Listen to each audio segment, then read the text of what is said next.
आलास? ये, जवळ ये. आज खूप दमलेला दिसतोयस.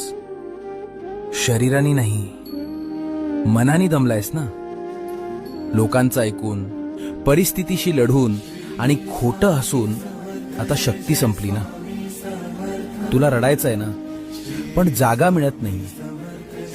ये, ठेव तुझं डोकं माझ्या मांडीवर. सोडून दे स्वतःला. मला माहिती आहे रे, तुला खूप काही सांगायचंय. तुला ओरडून सांगायचंय की माझं काय चुकलं, मलाच का त्रास होतोय. सांग मला, मी ऐकतोय. इथे तुला कोणी हसणार नाहीये, कोणी जज करणार नाहीये. इथे फक्त शांतता आहे, फक्त आपलेपण आहे. तुला जगाची भीती वाटायची गरज नाही, कारण आता तू स्वामी